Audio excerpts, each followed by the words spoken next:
L'inquiétude témoignée dans cette conférence de presse allait jusqu'à évoquer la mise en risque du modèle de l'assurance lui-même dans le cas où une telle réglementation serait mise en place.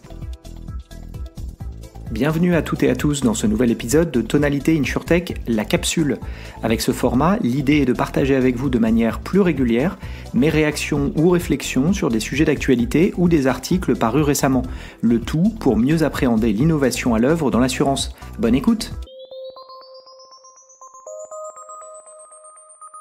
Cette semaine, je vous propose qu'on se penche sur la thématique de la donnée dans l'assurance et plus particulièrement, je souhaitais avec vous connecter 3 articles lus récemment qui me semblaient bien résumer la dualité opportunité-menace que ce sujet représente pour les acteurs de l'assurance.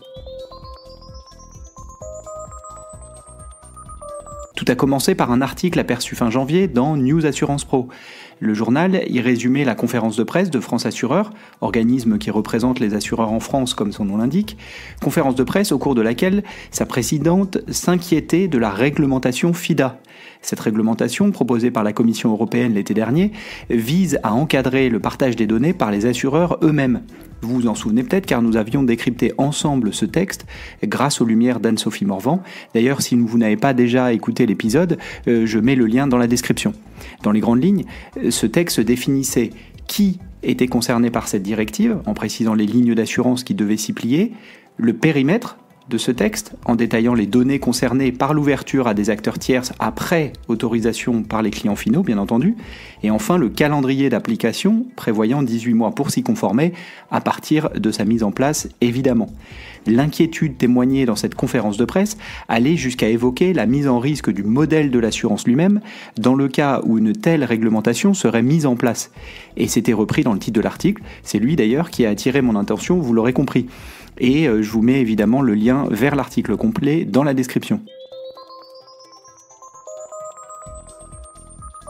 Quelques jours plus tard, dans un autre blog assurantiel, Reinsurance News, j'apercevais un article rapportant la demande expresse des assureurs européens vis-à-vis de la Commission européenne évoquée précédemment, concernant la mise en place d'une réglementation sur l'accessibilité des données générées par les voitures connectées. Cette fois-ci, c'était la Fédération européenne de l'assurance qui en était à l'origine. Elle rappelait qu'après 7 années de discussion, le temps était sûrement venu de trancher sur le sujet, considérant que l'EU Data Act ne précisait pas vraiment les contours techniques d'accès aux données des véhicules par des acteurs tierces, confortant ainsi une sorte de monopole pour les constructeurs automobiles, et à l'inverse, limitant les opportunités d'innovation.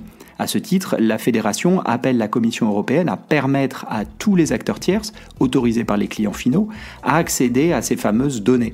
Intéressant donc de lire une menace si les données des assureurs venaient à être partagées à des acteurs tierces et de l'autre une opportunité si les données des véhicules pouvaient être rendues accessibles aux mêmes assureurs. Vous comprenez sûrement mieux d'où me vient l'idée de cet épisode de podcast. La lecture successive de ces articles m'a évidemment interpellé. Et cela m'a rappelé un 3e article que j'avais lu quelques semaines plus tôt, rédigé par Patrice Bernard dans son excellent blog FinTech. Il y revenait sur une annonce faite par le régulateur anglais sur la thématique des données bancaires. À nouveau, je vous mets le lien de l'article dans la description. En effet, la FCA, le régulateur des services financiers anglais, donc, demandait aux institutions financières de lui démontrer la valeur ajoutée qu'ils pourraient tirer de l'accès aux données des géants de la tech. En effet, les grands groupes financiers se plaignent régulièrement de devoir ouvrir leurs données, notamment avec l'open banking, mais de ne pas pouvoir accéder à celles des GAFAM, pour faire simple. Pris au pied de la lettre, le régulateur les somme donc d'expliquer ce qu'il ferait de ces données s'il pouvait y accéder. C'est une question légitime, il me semble, si on se dit que la régulation open banking, visant à obliger les banques à ouvrir leurs données, enfin les données qu'ils ont sur leurs clients, à des acteurs tiers, et sur la base de la validation des clients eux-mêmes, vous l'avez compris, si cette réglementation open banking, donc, avait été introduite justement pour favoriser l'innovation, considérant que les acteurs en place n'utilisaient pas pleinement ces données eux-mêmes.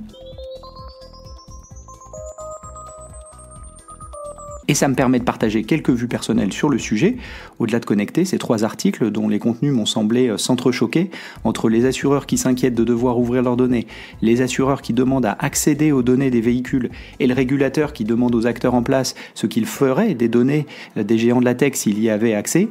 Cet entrechoc me semble illustrer le défi qui est posé à l'assurance quand il s'agit des données. En effet, l'industrie se définit souvent elle-même comme étant orientée sur la donnée, Cependant, les acteurs en place disposent souvent de données limitées et dans tous les cas déclaratives.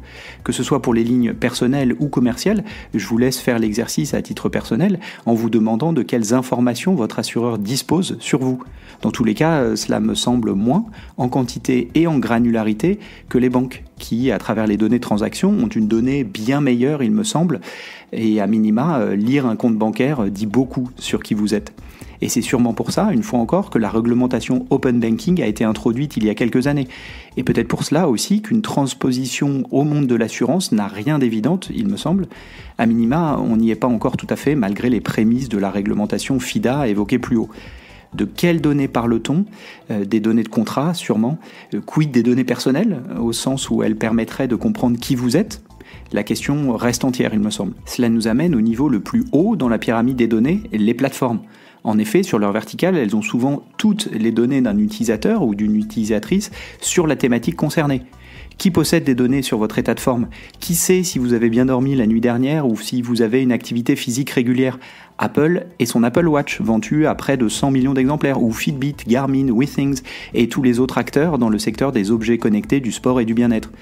Qui possède des données sur votre véhicule, le nombre de kilomètres parcourus, quand vous prenez votre véhicule, pour ne pas dire comment vous conduisez. Ce sont les constructeurs automobiles via les véhicules connectés.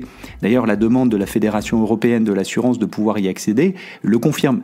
Et on pourrait faire le même exercice sur les domaines connexes de chaque ligne de métier de l'assurance. Et je ne parle même pas des nouveaux risques qui requièrent par définition de s'appuyer sur des nouveaux jeux de données. Bref, sur ce sujet comme sur tant d'autres, il me semble qu'une approche d'écosystème est plus nécessaire que jamais. Ce n'est pas les acteurs en place contre les nouveaux entrants, mais l'un et l'autre. Et à ce titre, nous suivrons les conclusions de l'étude de la FCA pour voir comment les institutions financières perçoivent leur capacité à exploiter des données adjacentes. De même, on suivra l'évolution de l'EU Data Act qui me semble particulièrement important pour le secteur de l'assurance, justement parce que les acteurs tierces, les plateformes, sont les véritables silos de données, ceci étant nécessaire à la construction de la prochaine génération d'assurance. Et en dernier lieu, on gardera évidemment un œil sur la destinée de la réglementation FIDA, spécifique aux données d'assurance, car elle aura nécessairement un impact sur l'industrie, peut-être plus en matière opérationnelle qu'en matière d'innovation d'ailleurs. En tout cas, c'est une question que je me pose.